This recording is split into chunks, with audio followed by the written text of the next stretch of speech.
حقیقی اور کچھ مصنوعی دفتروں صرف رجسٹروں پر لکھے ہوئے مدرسے، ان کے لیے زکوٰۃ شروع ہو گئی۔ یہ ہوا ہے زکوٰۃ کی بدنامی کا دو طرفہ کام۔ زکوٰۃ حقیقت میں ہے کیا، اس کو سمجھ لیجئے۔ زکوٰۃ کے اعتبار سے بھی شریعت اسلامی کی روح سے مال جو ہے وہ دو قسم کا ہے۔ جیسے زمین میں نے عرض کیا دو قسم کی، خراجی عشری، ایسے ہی مال باطنی، اموال باطنی، اموال ظاہری۔ کسی شخص نے گھر میں کچھ پیسہ رکھا ہوا پس انداز کر کے، یہ اموال باطنی ہے۔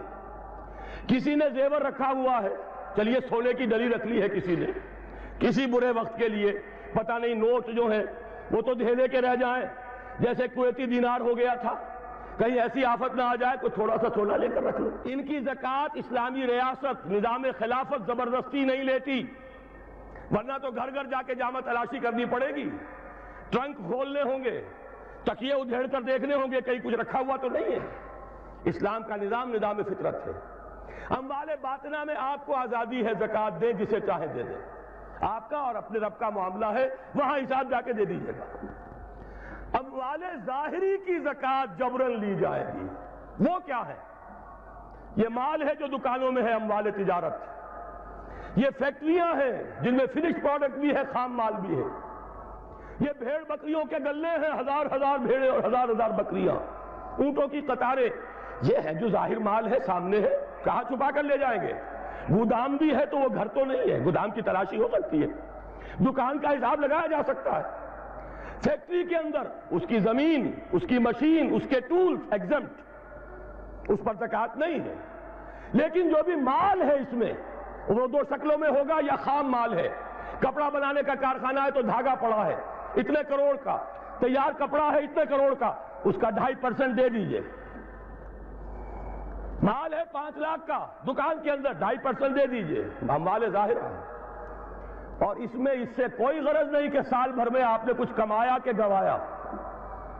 جب تک آپ نصاب کی حد سے اوپر ہیں، چاہے آپ کا اس سال میں آدھا مال گیا، 10 لاکھ کی مالیت تھی، اب آپ 5 لاکھ کے ہیں، لیکن 5 لاکھ پر بھی آپ کو 2.5% دینا ہے، چاہے کمایا ہو چاہے گوایا ہو۔ اور یہ ٹوٹل پر ہے، کسی اکاؤنٹنٹ کی ضرورت نہیں، جو تاریخ معین ہے جا کر دیکھیے کیا مال پڑا ہوا ہے، 2.5% حساب کر کے دے دیں۔ اتنی رقم آئے گی۔ ابھی جو کہہ رہے تھے جنرل صاحب کہ یہ نعرہ بھٹو نے لگایا، یہ بالکل وہی بات ہے جو علامہ اقبال نے فرمائی ہے۔ مغربی تہذیب میں بھی ایک حصہ حق کا ہے، اگرچہ باطل نے اس کے اوپر پورا غلبہ حاصل کر لیا، لیکن حق کا حصہ اس میں بھی تھا۔ وہ کیا تھا؟ اوہام پر اپنی بات نہ قائم کرو، لا تقف ما لیس لک بہ علم ان السمع والبصر والفؤاد کل اولئک کان عنہ مسئولا۔ علم پر بات کرو، وہم پر نہیں، محض تصورات پر نہیں، محض توہمات پر نہیں، علم پر۔ موقف تمہارا علم پر قائم ہونا چاہیے۔ یہ بات تھی، انہوں نے لی، توہمات کو ختم کیا، کھول آنکھ، زمین دیکھ، فلک دیکھ، فضا دیکھ، مشرق سے ابھرتے ہوئے سورج کو ذرا دیکھ۔ لہذا سائنس بڑھی، ٹیکنالوجی بڑھی، آئی ان کے ہاں ترقی آئی۔ اسی طرح یہ سمجھ لیجئے روٹی، کپڑا اور مکان کوئی کافرانہ نعرہ نہیں تھا، یہ افراد کا بنیادی حق ہے، اور تاریخ انسانی میں پہلی مرتبہ عمر فاروق نے اس حق کا بیان کیا۔ اگر دجلہ اور فرات کے کنارے ایک کتا بھی بھوکا مر گیا تو عمر قیامت کے دن ذمہ دار ہوگا۔ کون مارکس ہے، کیا پدی اور کیا پتی کا شوربہ، کون کوئی جدید تصورات دینے والے ہوں گے؟ یہ کل کی پیداوار ہے اور آج ختم ہو چکے، آج ان کے چہروں پر کالک ملی جا رہی ہے، آج ان کے مجسمے گرائے جا رہے ہیں۔ عمر فاروق کا فرمان، یہ محمد کے غلام اور ایک ادنا تربیت یافتہ سپاہی کا فرمان ہے، یہ تا قیام قیامت قائم رہے گا۔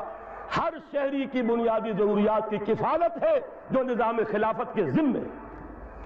اور اس میں تو جیسا کہ میں نے عرض کیا، اس میں تو حضرت عمر نے مسلمان نہیں کہا، صرف مسلمان نہیں، جانوروں تک بات پہنچا دی۔ اس کا مطلب یہ کہ غیر مسلموں کا بھی حق ہے۔ اس لیے کہ حضرت عمر ہی نے ایک مرتبہ دیکھا تھا، کسی صوبائی دارالحکومت کے دورے پر گئے تھے، کوئی ایک بڈھا غیر مسلم غالب المجوسی تھا، وہ کچھ خیرات مانگتا پھر رہا تھا، بہت بوڑھا ضعیف، وہاں کے عامل سے حضرت عمر نے پوچھا یہ کیا معاملہ ہے، یہ خیرات مانگنے پر کیوں مجبور ہو گیا؟ تو انہوں نے کہا غریب ہے اور اس کے پاس کوئی ذریعہ نہیں ہے۔ فرمایا یہ بڑا ظلم ہے کہ جب یہ جوان تھا، کماتا تھا، ہم اسے جزیہ لیتے تھے، اور آج اگر یہ بوڑھا ہو گیا ہے اور اس کا کوئی والی وارث نہیں ہے تو ہم نے اسے سڑکوں کے اوپر بھیک مانگنے کے لیے چھوڑ دیا، اس کا بھی وظیفہ مقرر ہو جائے گا۔ یہ ذمہ داری، یہ کفالت عامہ ہر شہری کے لیے۔ اور یہ جان لیجئے تجارت میں اور صنعت میں یہ سارا فساد جو اس وقت ہے وہ اس وجہ سے ہے کہ عام آدمی، عام کسان، عام مزدور مجبور ہے کہ سرمایہ دار اور جاگیردار کی ٹرمز پر کام کرے۔ نہ کرے گا تو کیا کرے گا؟ ٹریڈ یونین بنا لیجئے، وہ بھی جیبی ٹریڈ یونین بنا لیں گے، ان کے اپنے ایجنٹ ہوں گے۔ اب لڑیے، خون کس کا جائے گا؟ مزدور ایک دوسرے سے ٹکرائیں گے، کچھ حاصل نہیں۔ اسلام نے کیا نظام دیا ہے؟ آپ غریب کو ضمانت دے دیجئے، اگر تمہیں صحیح ویج نہیں مل رہی، تمہیں صحیح مبادلہ نہیں مل رہا اپنی محنت کا، مت کام کرو، تمہیں بھوکا نہیں مرنے دیا جائے گا، تمہاری بنیادی ضروریات کی کفالت ریاست کرے گی۔ اب ہوئی برابر کی چوٹ۔ اگر کارخانے دار کہہ سکتا ہے کہ اگر آپ کو یہ چیز منظور ہے کام کیجئے ورنہ جائیے، سب مزدور چلے جائیں گے، میں لاک اپ کر دوں گا، کارخانہ بند کر دوں گا، لیکن یہ کہ مزدور اس وقت یہ نہیں کہہ سکتا، وہ تو کہے گا جناب اسی تنخواہ پر کام کروں گا، اس لیے کہ ایک دن کام نہ کرے شاید بچ جائے، 2 دن کام نہ کرے بچ جائے، تیسرے دن فاقہ آئے گا، اس کے پاس کھانے کو نہیں ہے۔ لیکن اگر معلوم ہو میری ریاست خلافت اللہ فی الارض، وہ ضامن ہے، وہ رب العالمین ہے، اور اسی کی رب العالمینی کا یہ مظہر ہے نظام خلافت، رحمت للعالمین کا سب سے بڑا مظہر محمد رسول اللہ کی یہ نظام خلافت، یہ ضامن ہے، یہ مجھے بھوکا نہیں مرنے دے گا، یہ میرے بچوں کے لیے کوئی نہ کوئی چھت ضرور فراہم کرے گا۔ تو پھر اس کے پاس بھی بارگیننگ پاور ہے، وہ بھی قدم جما کر بات کرے گا کہ جناب یہ ویج دیتے ہیں تو کام کروں گا ورنہ نہیں کروں گا۔ یہ ہے جو آسان ترین حل ہے۔ باقی یہ کہ جبر کیا تھا روس نے، اس کا حشر دیکھ لیا، اور سرمایہ دارانہ نظام اس وقت تو بڑا خوش ہے، اس کے ڈنکے بج رہے ہیں، اس کی فتح ہو گئی، سب سے بڑا دشمن سرنگو ہے، وہ تو سجدہ کیے ہوئے ہے۔ لیکن یہ کہ واقعہ یہ ہے سرمایہ دارانہ نظام کے اندر جو کنٹرڈکشنز ہیں، جو تضادات ہیں، اب وہ ظاہر ہوں گے۔ جب باہر مقابلہ تھا، اندر کی لڑائی ختم تھی، اب اندر سے فساد ابھرے گا، اندر سے ایکسپلوژن ہوں گے۔ یہ غیر فطری نظام، یہ غیر انسانی نظام، یہ غیر معقول نظام ختم ہو کر رہے گا۔ کاش کہ اس کی جگہ صحیح، معتدل، متوازن، عادلانہ نظام خلافت، اس کا کوئی نمونہ ہم دنیا کے سامنے پیش کر دیں۔ اس وقت پوری دنیا کی طرف ہماری ذمہ داری ہے، ساری نوع انسانی کے ہم مقروض ہیں کہ ہمارے پاس ہدایت ہے، لیکن ہم اس پر خزانے کا سانپ بن کر بیٹھے ہوئے ہیں، نہ خود عمل کرتے ہیں نہ دوسروں کے سامنے نمونہ پیش کرتے ہیں۔ یہ خلافت کی تحریک اسی لیے ہے، یہ سارے نظام کو بدلنا پیش نظر ہے۔ آخری بات، کوئی صدر مملکت، کوئی خلیفۃ المسلمین کوئی ترجیحی حقوق نہیں رکھتا۔ ابھی آپ سن چکے ہیں جنرل صاحب سے بھی، قانونی طور پر کامل مساوات یہ نہیں ہے کہ صدر امریکہ عدالت میں طلب نہیں کیے جا سکتے۔ کرنل اولیور نارتھ کی جو ہے جان پر بنی ہوئی ہے، ہیئرنگز ہو رہی ہے، پوری دنیا دیکھ رہی ہے، جھوٹا فریبی یہ کرنل، حالانکہ در حقیقت اصل فریبی، اصل بدماش وہ ریگن بیٹھا ہوا وائٹ ہاؤس میں عیش کر رہا ہے۔ حکم تو اس کا تھا، وہ تو ادنا غلام تھا، لیکن نہیں، اسے تحفظ حاصل ہے، وہ عدالت میں نہیں آ سکتا۔ یہ کہاں جائیں گے؟ ابھی ان کی رسائی نہیں ہے وہاں تک جہاں محمد عربی نے پہنچایا تھا نوع انسانی کو 1400 برس قبل صلی اللہ علیہ وسلم، وفداہ آباؤنا و امہاتنا۔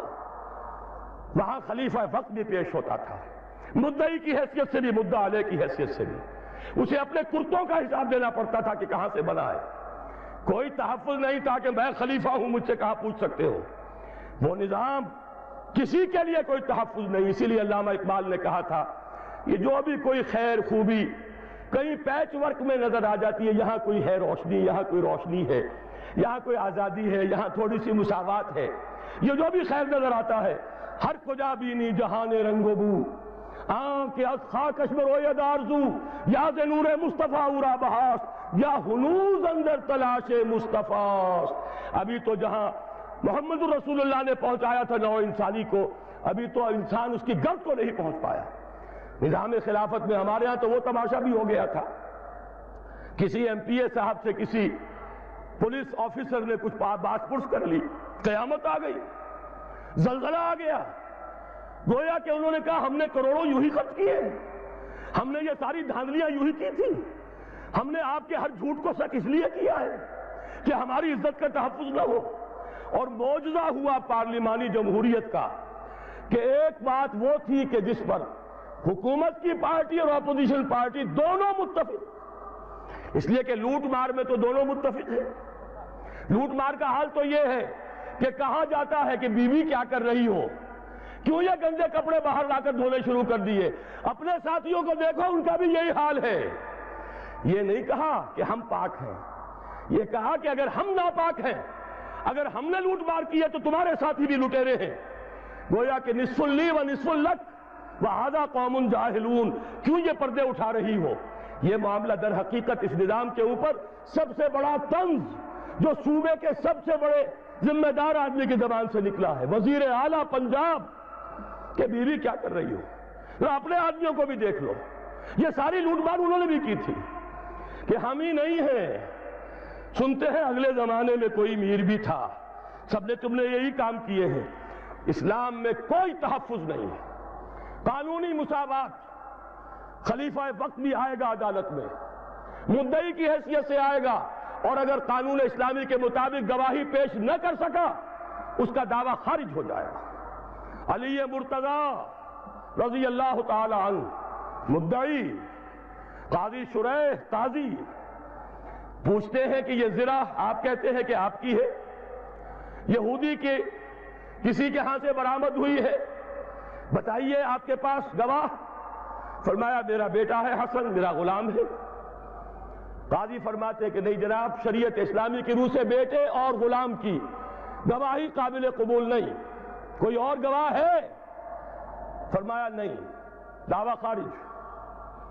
کوئی شخص، قاضی شریح تو خیر بہت بڑی شے ہے، کوئی بات کا عام مسلمان بھی حضرت علی کے بارے میں یہ گمان کرے کہ وہ جھوٹ بول سکتے تھے تو ایمان کے لالے پڑ جائیں گے، ایمان ختم ہو جائے گا. کیا وہ جھوٹے مدعی تھے؟ ہرگز نہیں. لیکن قانون قانون ہے، قانون میں سبھی برابر ہوں گے. یہ ہے وہ مثال کہ جو دی گئی ہے. البتہ اس میں ایک اندیشہ ہوتا ہے کہ کچھ شریر لوگ کئی خلیفہ وقت کو مقدمے بازی ہی کے اندر گھیرے رکھیں، اسے کوئی کام کرنے کا موقع نہ دیں. اس کے لیے تعزیرات ہیں، جس کی سب سے بڑی مثال، اگر کوئی شخص کسی دوسرے شخص پر زنا کا الزام لگائے اور اگر ثابت نہ کر پائے تو اگر وہ زانی یا زانیہ غیر شادی شدہ ہے تو اس کے 100 کوڑے لگتے اگر ثابت ہو جاتا. تو یہ جس نے الزام لگایا اور ثابت نہیں کر سکا اس کو 80 کوڑے لگیں گے. تیار ہو، آ جاؤ، لگاؤ الزام. ایسی ہی تعزیر جو ہے معین کی جا سکتی ہے کہ جو لوگ غلط کوئی مقدمہ قائم کریں گے، غلط الزام لگائیں گے خلیفہ وقت پر، اس کو یہ سزا ملے گی. اب جو رسک لے سکتا ہے آئے میدان میں. قانونی تحفظ نہیں ہے، البتہ یہ کہ اس قسم کی تعزیرات کے ذریعے سے اس معاملے کو ایک حد سے کے اندر رکھا جا سکتا ہے. نویں بات، شراب اور دوسری نشہ آور چیزوں کے مکمل استحصال کے لیے سخت تعزیری قوانین. کچھ کہنے کی ضرورت نہیں، کوئی اختلاف اس میں ہو ہی نہیں سکتا. آخری بات جو ایک بات میں کئی باتوں پر مشتمل ہے، مخلوط معاشرت کا سد باب. مخلوط قومیت حرام، مخلوط معاشرت حرام.